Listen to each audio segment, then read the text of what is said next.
Our story begins with Lukas, an ordinary man going through a difficult time in his life. He recently lost his job, his girlfriend left, and his friends started to drift away, as if everything around him is slowly disappearing, leaving him alone. It would seem that Lukas has everything for happiness: a cozy apartment, family photos, memories of joyful days, but his inner state screams otherwise.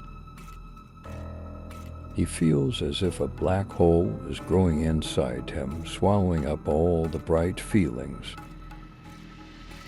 One night, when sleep does not come again, Lukas decides to take a walk, hoping that the fresh air will dispel the heavy thoughts.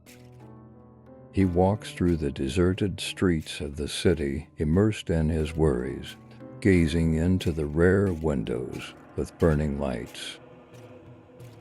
But the farther he walks, the more he feels the darkness thickening around him, and the silence presses harder and harder. He feels lost, as if he's wandering in some strange, alien world. As he walks past the park, Lukas suddenly notices a strange shadow at the very edge of the dark alley. The shadow stands perfectly still, its shape resembling a human figure, but something about it seems wrong, eerie to him. The shadow's face is hidden in the darkness, and there is not the slightest movement, as if the shadow is just an illusion. Lukas feels a chill run down his spine, but he can't look away, as if something about the figure hypnotizes him, making him freeze in place. He tries to turn away and continue on his way, but his feet are stuck to the ground. Anxiety rises inside him, as if instinct is telling him to run, but at the same time he feels a strange pull. He is drawn to the shadow, as if this creature knows all his thoughts and hidden suffering. He doesn't even notice as he takes a step in her direction, and immediately feels an unbearable heaviness in his chest. As Lukas moves closer, he suddenly hears a low, barely audible whisper sounding right inside his head. The voice gives him a strange feeling. It's not frightening, but it sounds familiar, like the voice of an old friend or a shadow of his own thoughts. Yet the words remain incomprehensible, as if it were an unfamiliar, ancient language. With each passing second, the whisper grows louder, filling the space around him, and Lukas can no longer distinguish whether it's coming from the shadow or from the depths of his own consciousness. Without realizing what he's doing, Lukas follows the voice, falling into a strange trance-like state.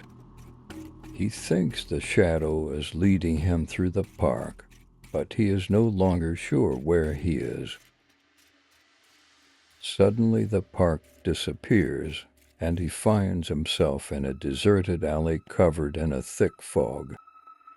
There is no sound, no breeze, only Lukas's footsteps echoing off the cold, invisible walls of fog. The empty man follows him, coming closer with each step, but the sound of his footsteps seems to be absorbed by the darkness. He sees the darkness covering his own hands, the cold filling his chest, and for a moment he feels like he's losing the very essence of his being. The empty man draws closer, and Lukas realizes that his thoughts, fears, and doubts seem to be transferred into this being, becoming a part of him.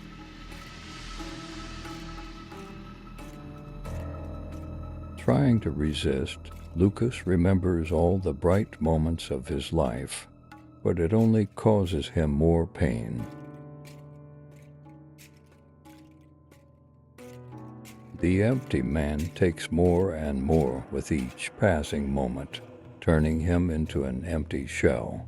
Now that Lukas is left without a soul, he realizes he can't leave.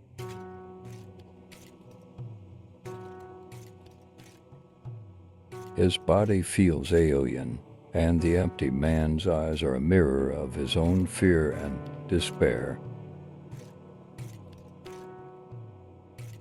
Much time has passed since then, and Lukas is never seen again.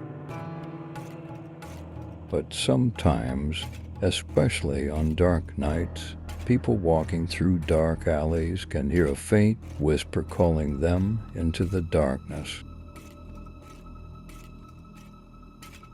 Beings like Lukas have now become the void man, and they roam in search of those who suffer, to once again fill themselves with fear and pain, taking the souls of others. Now the hollow man is not alone.